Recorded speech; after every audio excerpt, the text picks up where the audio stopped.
Bien, muy buenas tardes a todos y a todas. Quisiera hacer un breve balance de esta semana y luego responder a sus preguntas, obviamente.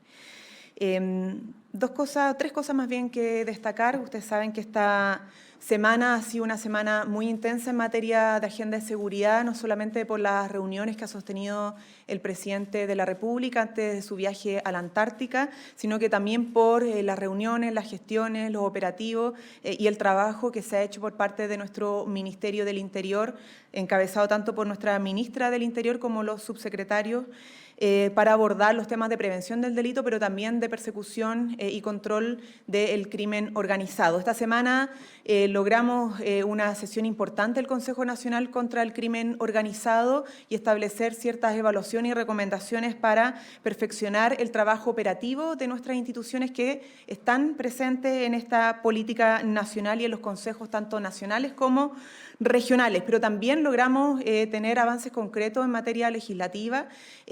Presentamos ya un proyecto y una idea que se viene esperando hace mucho tiempo en relación a la protección y acompañamiento de las víctimas, como lo es el proyecto que crea este servicio para la justicia, el acceso a la justicia y el acompañamiento de las víctimas de delitos en nuestro país, es decir, el proyecto más conocido como Defensoría de Víctimas.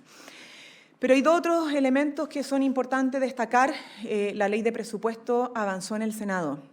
Y esto es importante reforzarlo porque después de que avisoramos importantes dificultades, la ciudadanía, los propios medios de comunicación, ante distintas diferencias que se sostuvieron en el Congreso Nacional respecto a la ley de presupuestos presentada por el Gobierno, logramos destrabar con importantes acuerdos estos temas, y particularmente en salud y en educación. Y estos son temas relevantes que mencionar porque la salud y la educación, como la seguridad, son temas que aquejan a nuestro país y donde se requieren siempre más recursos. Y en eso yo quisiera destacar el trabajo realizado tanto por el Ministerio de Hacienda como la Secretaría General de la Presidencia, y que en diálogo con la oposición se lograron evidentemente reponer en el Senado recursos que habían sido rechazados en salud y en educación en la Cámara de Diputados y Diputadas, se repusieron, pero además con acuerdos que implican avanzar más en la lista de espera, en reducir las listas de espera, en acuerdos que tienen que ver también con los honorarios COVID, para dar también mayor certidumbre respecto a los pasos que habíamos ya dado anteriormente en lo que es la posible reincorporación de estos trabajadores honorarios al sistema de salud, como también en lo que respecta a la atención primaria, ¿no? Es decir, atención primaria va a salir más fortalecida de aprobarse, obviamente, en su totalidad la ley de presupuesto. Vamos a lograr avanzar aún más en la reducción de la lista de espera no GES, en las cirugías no GES en el sistema de salud. Y en materia de educación, yo quisiera destacar lo que me había mencionado el ministro de Educación hace un par de horas atrás, porque en la Cámara de Diputados y Diputadas se había rechazado todo lo que tenía que ver con la educación general, ¿no? Y particularmente la educación pública de los servicios. Y eso dejaba una situación muy compleja a nuestro sistema educativo. Sin embargo, esos recursos no solamente se repusieron, sino que logramos un acuerdo muy valioso para acompañar este proceso de la manera más responsable.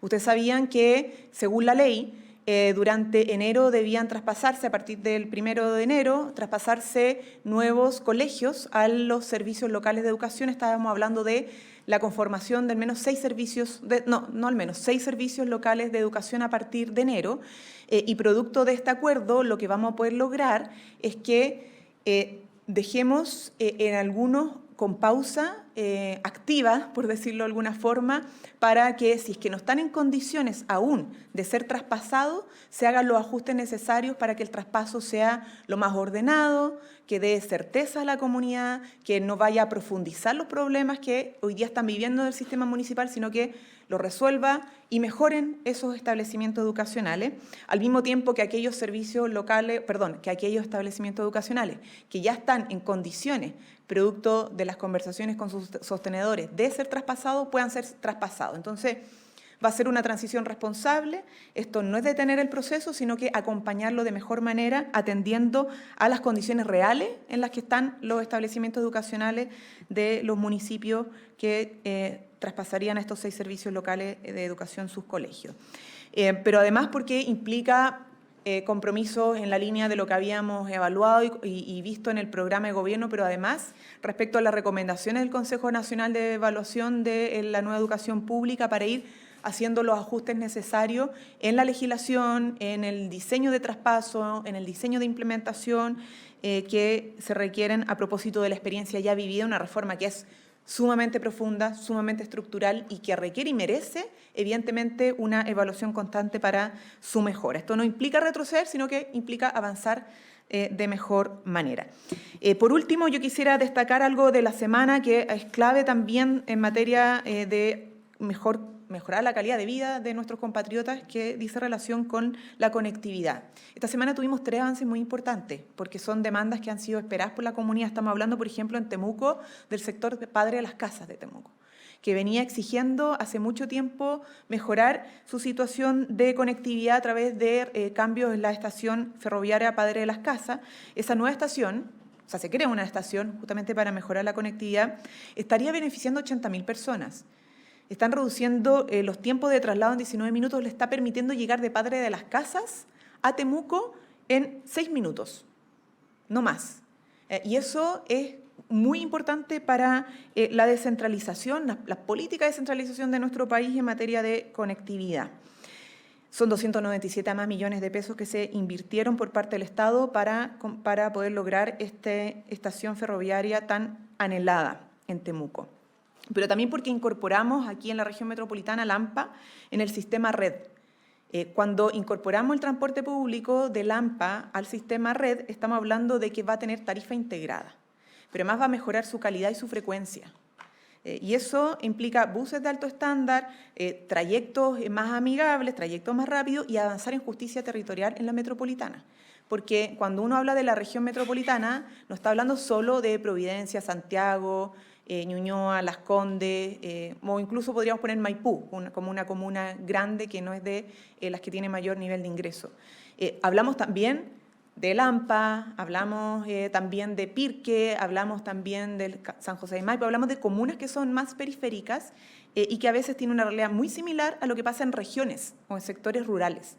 Entonces no podemos desconocer que hay que avanzar también en justicia territorial en la propia región metropolitana y avances como la incorporación de Lampa al sistema red van en esa dirección. Y por último, el recorrido 555 que va al aeropuerto también. O sea, ya logramos, después de varias medidas como gobierno, hacerlo 100% eléctrico. Aumenta la frecuencia. Y además alcanzó hace poco, en el mes de octubre, 95.000 pasajeros. O sea, es un bus y es un transporte que es muy utilizado. O sea, tiene alta frecuencia, la gente lo usa para trasladarse porque cada vez más se usa además el aeropuerto. Esa integración que incorpora además el que sea 100% eléctrico hace que se refuerce la política de responsabilidad en materia de cambio climático porque tenemos un compromiso a alcanzar la carbono neutralidad. Y refuerza que sigamos siendo la segunda ciudad en el mundo después de la ciudad china con mayor cantidad de buses eléctricos. O sea, la electromovilidad avanza desde Chile, avanza desde la región metropolitana y esperamos que cada vez más hacia las regiones de todo nuestro territorio. Eso quisiera señalar por mientras como balance la semana y atenta a sus preguntas. Ministra, ¿cómo está? Buenas tardes. Esta semana se han agudizado las críticas de la oposición a la gestión de la ministra Toa. Se dio ayer una contradicción entre lo planteado inicialmente por ella y lo que dijo el director del Servicio Nacional de Migraciones en torno a la cancelación del vuelo para expulsar ciudadanos venezolanos a Chile. ¿Estaba desinformada la ministra? ¿Se equivocó? Y por otro lado, ¿quién es el responsable final de lo que pasó? Desde la oposición se ha dicho que se debe llamar a consulta al embajador de Chile en Venezuela o pedir la renuncia de Luis Taller. ¿Se va a avanzar en alguna de estas iniciativas? No, a ver, primero no hay contradicción alguna en lo que ha señalado la ministra del Interior con el director del Servicio Nacional de Migración, él mismo lo expuso. Nuestro país hizo todo lo que le correspondía hacer para permitir concretar, desde Chile al menos, la salida de los venezolanos y venezolanas en este vuelo comercial. No nos corresponde pronunciarnos qué sucedió efectivamente en el país vecino. Para nosotros lo fundamental ahora es que las conversaciones sigan para lograr el objetivo deseado, ¿no? Que es poder no solo seguir reconduciendo migrantes que se fiscalizan, interceptan en las fronteras, sino que también poder concretar las expulsiones. Por lo tanto, en eso ha estado trabajando nuestro Ministerio del Interior en conjunto, también con la Cancillería, y por cierto que ahí está la voluntad principal. Y toda acción tiene que contribuir a eso y no retroceder en esas conversaciones que hemos querido hacer avanzar. Recordemos que nuestro país ha dado señales también en restablecer relaciones diplomáticas para poder tener una conversación más fluida en torno al problema migratorio, que no es solo un problema de Chile, es un problema regional y es un problema, todos lo saben, también mundial. Entonces, en esto es fundamental mantener esas conversaciones y esperamos que obviamente esto pueda tener una solución pronto a propósito de los 5 días que tenemos nosotros y de los plazos que tenemos, ¿no? En eso hay preocupación y hay trabajo permanente de nuestra Cancillería y del Ministerio del Interior. Y además, como lo decíamos anteriormente, hay propuestas en torno a acuerdos en política no solo migratoria, sino que cómo enfrentar el crimen organizado con el país vecino. Entonces, nos interesa respetar ese espacio, seguir abogando por una buena relación con resultados concretos y en eso vamos a estar 100% centrados. Y respecto de las críticas de la oposición a la ministra Toá y la posibilidad de que se pueda llamar a consultas al embajador o la solicitud de renuncia a Luis Layo. Como le digo, nosotros hoy día, pueden haber críticas, pero lo que estoy diciendo es que esa crítica se basa en una supuesta diferencia o contradicción con el director. Quiero decir y reiterar que no hay tal contradicción.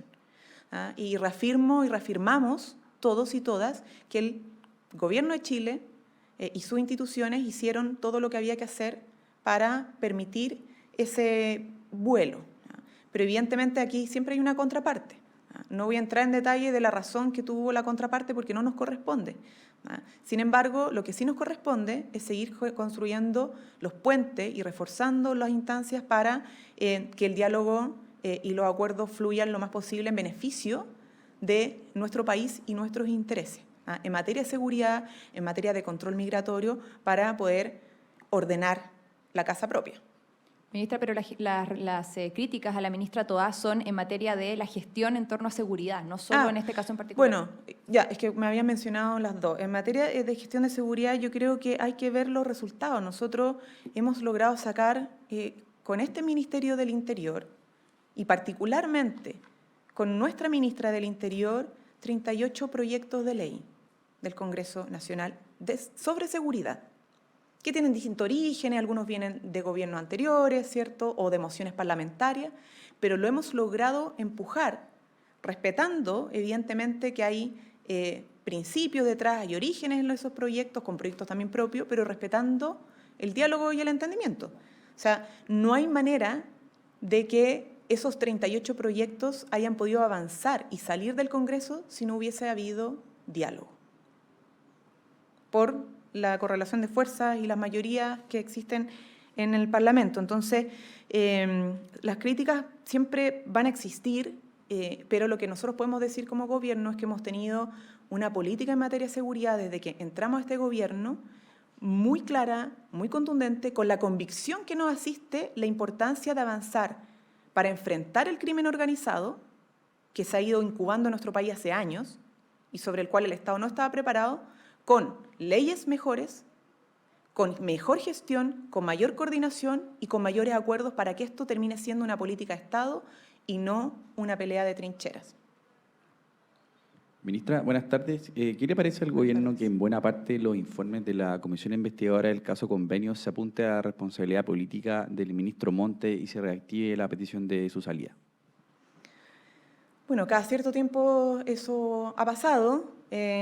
Yo lo que creo que, entendiendo la labor de los parlamentarios de la comisión investigadora y el informe que puedan establecer y acordar, dado los antecedentes del caso, es que evitemos usar la mala política para esto. Nosotros tenemos un ministro y un Ministerio de Vivienda que ha estado trabajando al 100% en primer lugar, en acortar el déficit habitacional, entregando viviendas sociales, en una meta que es súper ambiciosa, pero que se ha estado logrando, más ahora con, esperamos, la total aprobación de la ley de presupuesto, porque va a permitir continuar con esa tarea, y por otro lado también haciéndose cargo y haciéndonos cargo a través del Ministerio de Vivienda del acortamiento de esta brecha institucional que hemos enfrentado de recursos que se han entregado sin mayores controles institucionales a fundaciones sin fines de lucro.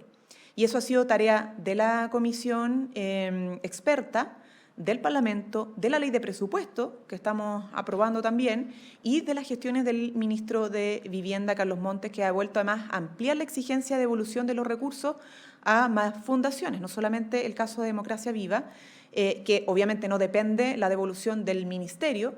Sin la exigencia, eso al final depende evidentemente de la justicia y particularmente del Consejo de Defensa del Estado.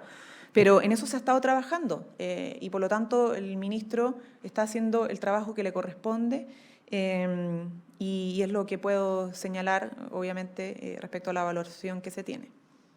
Hola, ministra. Buenas tardes. Buenas tardes. Quería preguntarle por el hecho de que el decano de la Facultad de Economía y Negocios de la Universidad de Chile, José Gregorio, hizo una crítica ayer a la generación del presidente Gabriel Boric. Él habló de los jóvenes que lo tuvieron todo, que se movilizaron por asuntos como el acceso y la educación, que entraron a la política, asumieron el gobierno y que fueron mayoría en la Convención Constituyente.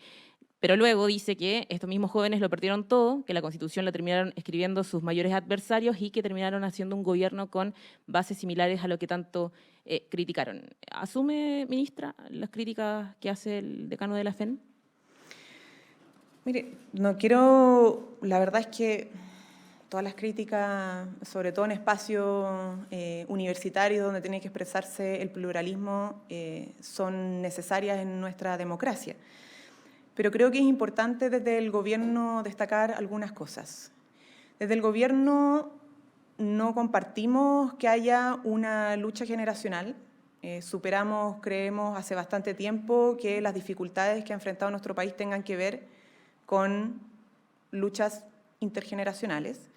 Y porque además como gobierno nos sentimos plenamente orgullosos y orgullosas de que aquí hay al menos 3 generaciones en este gobierno que han sabido trabajar de manera conjunta para hacer que nuestro país sea un mejor país. Aquí no hay una sola generación. Somos al menos 3 generaciones. Y eso es un avance significativo, porque da cuenta que el problema no tiene que ver con generaciones. Tiene que ver con la decisión que cada uno toma para enfrentar los problemas de desigualdad que existen en nuestro país, los problemas de desarrollo que enfrenta nuestro país y, por lo tanto, qué intereses defiende. No qué año nació y dónde nació, sino que para qué estamos trabajando. Y este gobierno, que tiene, insisto, al menos 3 generaciones, ha logrado avanzar a pesar de las dificultades. Yo quiero decir que además en nuestro país la gratuidad avanzó y sigue avanzando con la ley de presupuesto, que la gratuidad en el sistema de salud pública está al 100%, al 100%. Nadie puede negar que eso no es un avance, y es un avance de este gobierno que está donde trabajan al menos 3 generaciones, que hemos avanzado en un mayor control fronterizo porque cuando llegamos estaban las fronteras totalmente o casi totalmente abandonadas, que somos un gobierno que ha logrado aumentar históricamente el presupuesto para la seguridad, que somos un gobierno que ha presentado por primera vez una política nacional contra el crimen organizado, que por primera vez en nuestro país hay una estrategia nacional para el litio, que es un país que ha logrado avanzar en salario mínimo de una manera histórica. Nos falta el último reajuste para junio del 2014, que logramos acordar una reducción de la jornada laboral a 40 horas, que logramos sacar un proyecto tan anhelado como el royalty minero. Y eso fue gracias a que al menos 3 generaciones pusieron su experiencia, sus conocimientos a disposición de construir un mejor país en diálogo con otros y otras, aunque pensaran distinto. Entonces, yo creo que las opiniones en una sociedad son múltiples y variadas, pero lo que nos corresponde como gobierno es mostrar los hechos, los datos, que reflejan nuestra convicción intergeneracional. Ministra, Quería mencionarle que el diputado del PPD, Jaime Araya, sostenía a propósito de las declaraciones de Gregorio que efectivamente la generación del presidente Boric es un grupo de arrogantes que nos tiene al borde del desastre institucional. Se lo menciono porque es una declaración que se da en un polo académico, pero que traspasa y abre debate dentro del propio oficialismo. Como le digo, la misma respuesta. No puedo responder por cada uno que repita la misma opinión. Es una opinión. Yo me centro en lo que son los hechos, lo que hemos podido sacar adelante, no solo como gobierno, que insisto, representamos aquí, si uno lo quiere poner desde el punto de vista generacional, al menos 3 generaciones, no una sola, pero además porque lo hemos logrado también en conjunto con el Parlamento. O sea, si hemos logrado avanzar en ayudas sociales, si hemos logrado sacar las 40 horas, el royalty minero, son cosas que nos deben enorgullecer no solo al gobierno, sino que también a los parlamentarios y parlamentarias que pusieron su voto a disposición de esos acuerdos que benefician al país. Entonces, la idea es que a pesar de las diferencias, pongamos siempre en el centro un diálogo con objetivos claros. El diálogo no puede ser una pantomima, el diálogo tiene que tener como objetivo los intereses de nuestro país, ¿cierto? Que es, ¿mejora o no mejora las condiciones de vida de nuestros compatriotas? ¿Son medidas responsables que van en el corto, mediano, largo plazo a significar mejoras o no? Ese es el centro de la cuestión, ¿no? Que es el objetivo del debate y de los acuerdos. No son simplemente para la televisión, no son solamente para crear un momento comunicacional o una buena fotografía, sino que son diálogos que tienen que perseguir necesariamente beneficios para el desarrollo de nuestro país, de las familias trabajadoras. Y en eso nosotros estamos trabajando, y en eso creemos que además tenemos que compartir todos y todas el orgullo de que podamos avanzar en ese camino y el desafío de que todavía nos queda camino por recorrer, ¿no? Porque esto no significa que digamos que ya no hay nada más que hacer porque lo hicimos todo, no.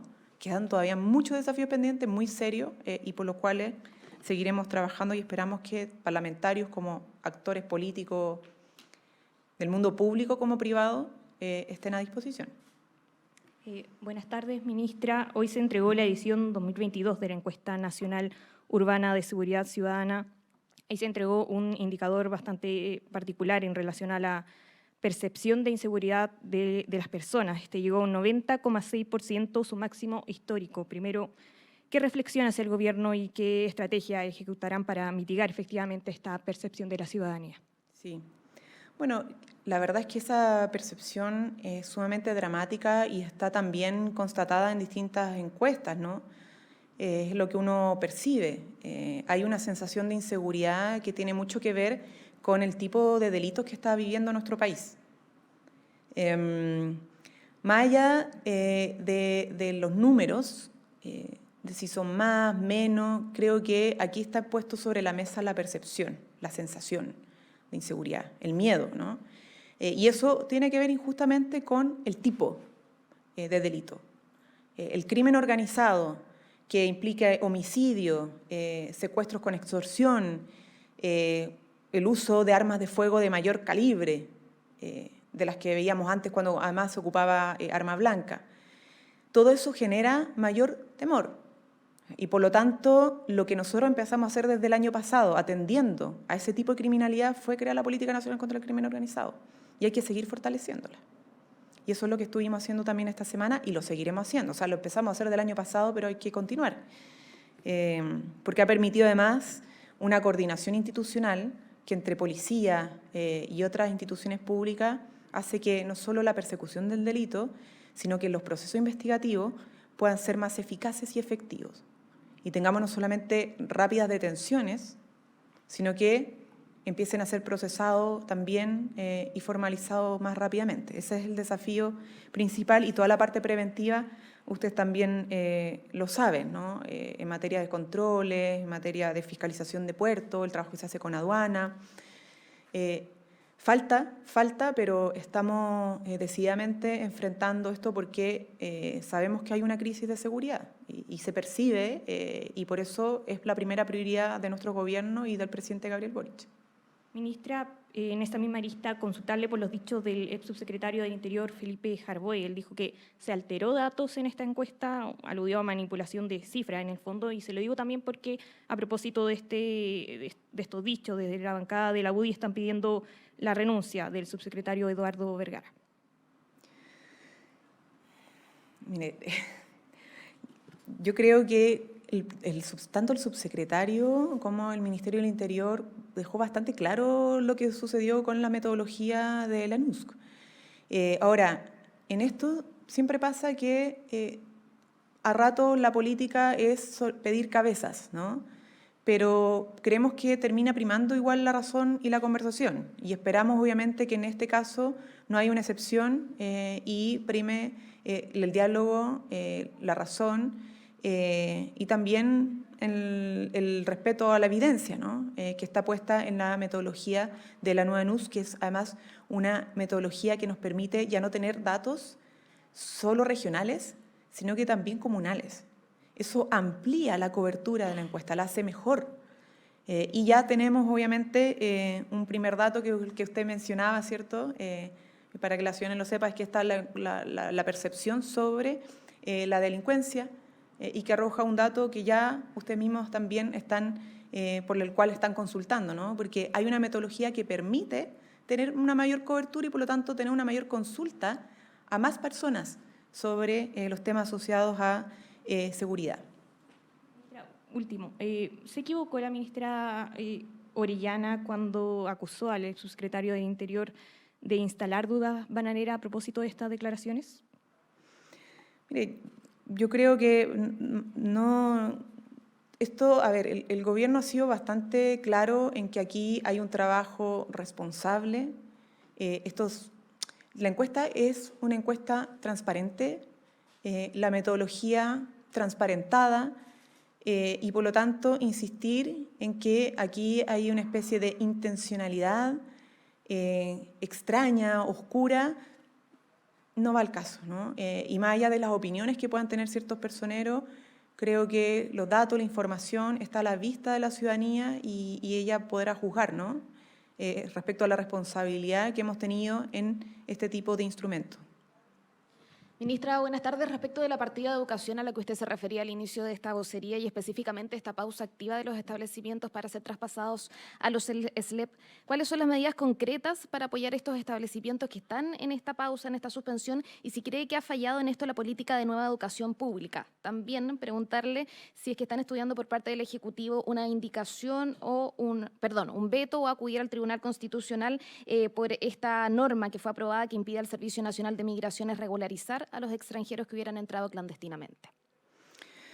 Sobre lo último, la verdad es que los temas asociados al Tribunal Constitucional tienen que ver en general con las indicaciones inadmisibles y eso es parte del procedimiento. Ahora, respecto al tema en cuestión, no requiere y como lo dijo además el mismo subsecretario Monsalve, si no me equivoco, ¿no?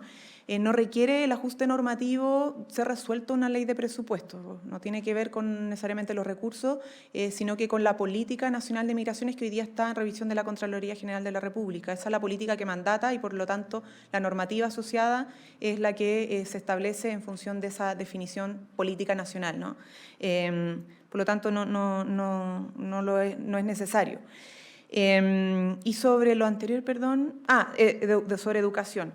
Bueno, es que hay varias medidas. El ministro de Educación ha estado detallando y explicando permanentemente, pero uno tiene que ver con las modificaciones legales, ¿no? Hay cosas que se van a tener que ir mejorando en lo que es la reforma misma para que los traspasos y el diseño de traspaso, a propósito de realidades que se están viviendo en ciertas comunas a nivel municipal de los establecimientos educacionales, nos permita mejorar y no perpetuar los problemas que hoy día enfrenta la educación municipal. Y eso tiene que ver con temas burocráticos, tiene que ver con temas de deuda, tiene que ver con temas de transición, de tiempos, en fin. Si lo importante ahora es que el ministro de Educación, y como él lo señalaba, después de publicada la ley de presupuesto, va a tener 15 días para informarles que servicios locales van a poder traspasarse a partir de enero y qué otros van a quedar en esta pausa activa para prepararlos de mejor manera con modificaciones legales o con modificaciones de tipo administrativo, sea cual sea el caso. De hecho, además, tanto es así que hoy día mismo el ministro de Educación va a tener reunión con los sostenedores para empezar ya a preparar esa información sobre los traspasos que se va a anunciar 15 días después de promulgada la ley de presupuesto. Bien, muchas gracias. Que tengan buena tarde.